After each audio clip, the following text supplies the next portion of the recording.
Agora vamos começar a revisão dos renders. Essa revisão vai ser dividida em duas partes. A primeira é muito maior e ela abrange os elementos da cena, como a modelagem, material, valorização, os blocos, basicamente tudo com exceção da iluminação.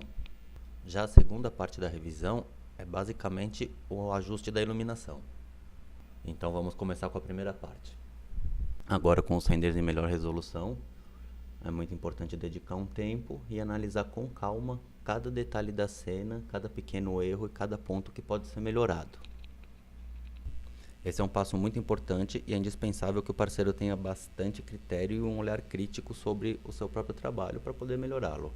Sempre ficam alguns pequenos ajustes a serem feitos, e aqui vale a pena até criar uma listinha com os pontos a serem melhorados, inclusive com um papel e uma caneta mesmo, se preferir.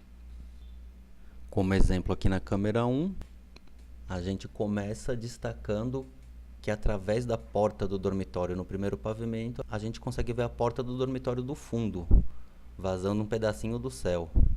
Algo similar acontece no pavimento térreo também, na janela frontal, e isso se dá porque a casa não tem parede interna na modelagem, uma vez que esse ambiente é unicamente externo.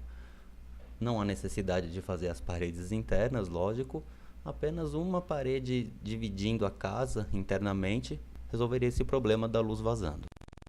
Outro ponto que pode ser melhorado é o tom das esquadrias dos dormitórios. Elas deveriam ser pretas, porém na nossa cena elas aparecem num aspecto de chumbo, um cinza escuro. Isso pode estar acontecendo tanto pela cor do diffuse quanto pelo reflexo. No caso, cabe a gente verificar e ajustar. A gente nota também que nas janelas altas, ou seja, essas que estão menorzinhas, provavelmente de banheiro, a gente percebe que ela está com um reflexo um pouco estranho. Pelo aspecto desse reflexo, pode ser que seja um problema na malha, devido à exportação, mas não tem muito como ter certeza. Talvez valha a pena, em vez de buscar consertar essa questão, substituir o bloco do caixilho da janela, sempre respeitando os materiais. Analisando com critério, a gente percebe também que esse paisagismo junto ao muro direito ficou um pouco estranho devido ao ponto de observação. Acredito que a gente consiga melhorar esse aspecto, unicamente dando um breve ajuste na posição da câmera, sem descaracterizar o ponto de observação escolhido pelo cliente. Analisando a sacada no pavimento superior, talvez fosse bom colocar algum tipo de pingadeira, de rufo, algo até no mesmo material do guarda-corpo. É um detalhe pequeno, mas são os pequenos detalhes que fazem a diferença na cena. E para finalizar, outro pequeno detalhe são as arandelas, ou seja, as luminárias nas paredes externas. Elas parecem estar um pouco grosseiras e a gente pode melhorar sem descaracterizar muito a linguagem original. E agora a gente faz o mesmo procedimento com a câmera 2. A gente já tinha destacado o tom das portas das varandas do dormitório, o reflexo do caixilho, o detalhamento da pingadeira na sacada e as arandelas. Na câmera 2 a gente podia também destacar essa janela, que não está pegando o reflexo do céu, e dá o aspecto de que a casa está vazia por dentro. Isso prejudica um pouco a qualidade. A gente resolve muito facilmente inserindo uma cortina nessa janela. Além disso, a gente nota um pequeno vazamento de luz aqui nessa sanca, provavelmente algo desconectado na modelagem. Agora vamos para a câmera 3. A exemplo das outras duas aqui também temos que ajustar a porta do dormitório, caixilho das janelas pequenas, pingadeira da sacada e as arandelas.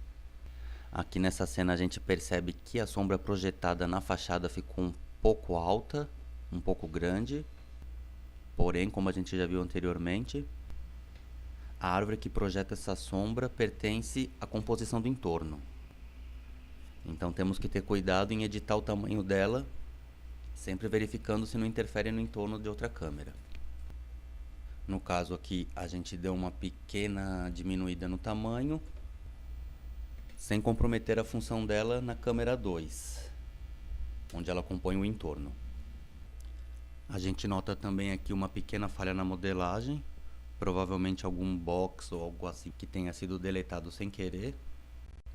Buscando melhorar a qualidade dessa cena, tem alguns pequenos detalhes. Cairia bem fazer um pequeno arremate nesse deck, nada que descaracterizasse o projeto. Outro pequeno detalhe, talvez ficasse melhor com apenas um espaguete dentro da piscina. 2 parece um pouco excessivo, vamos tirar o verde, que o vermelho se destaca melhor.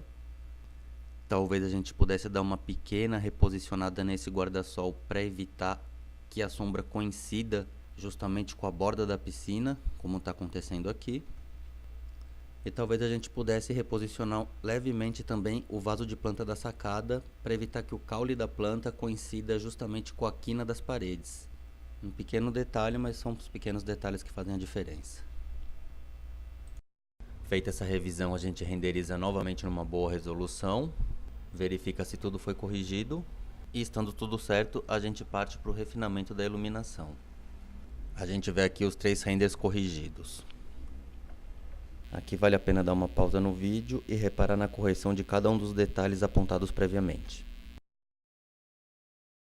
Vamos começar agora a segunda parte da revisão, que é o ajuste da iluminação. A ideia não é refazer a iluminação em si, nem alterar drasticamente a forma como ela está na cena, e sim dar um pequeno ajuste, uma pequena calibragem para buscar melhorar um pouco essa iluminação que é a genérica. Lembrando que o parceiro deve sempre respeitar as luzes presentes na cena, apenas pequenos ajustes em intensidade e cor. Nessa fase é importante tirar alguns renders de teste. Não precisa ser numa resolução boa, muito pelo contrário. Vale mais a pena fazer numa resolução baixa para otimizarmos o tempo. A ideia aqui é o parceiro forçar um pouco o olhar e buscar fazer alguns testes para melhorar essa iluminação. No caso das cenas externas, a iluminação genérica costuma gerar um resultado bem aceitável. Esse projeto não foi uma exceção. Podemos considerar que a iluminação genérica foi satisfatória, mas sempre tem algum pequeno ajuste que precisamos fazer. Por exemplo, aqui no render da câmera 1, parece que a luz do sol está proporcionalmente um pouco mais forte que a luz do céu. As sombras parecem estar um pouco escuras e temos na parede alguns pontos da luz do sol estourando. Vamos fazer alguns testes, não vamos mostrar cada um deles para otimizar o tempo, mas o resultado final é esse. Nesse caso fizemos apenas leves alterações, tanto na intensidade das luzes como na cor. Realmente pequenos ajustes. Aumentamos um pouquinho o ISO da câmera. Quanto maior esse número, mais luminosidade entra pela lente. E fizemos uma alteração bem leve no posicionamento do sol e também da árvore que gera a sombra da fachada. O resultado ficou um pouco mais interessante. Acabamos esquecendo de comentar, mas existe um mapa HDRI para o reflexo do céu. Vamos sempre deixá-lo no último slot do editor de materiais. E caso o parceiro ache que vale a pena alterar a intensidade dele, basta mudar o valor em overall multi, que originalmente está em 5. Vamos fazer exatamente o mesmo processo de refinar a iluminação nas outras 2 câmeras, lembrando sempre que a luz do céu tem que ser a mesma para todas as câmeras da cena. Podemos alterar apenas o ISO e o sol de cada câmera individualmente. Não vamos repetir todo o processo para otimizar o tempo, mas o resultado final foi esse.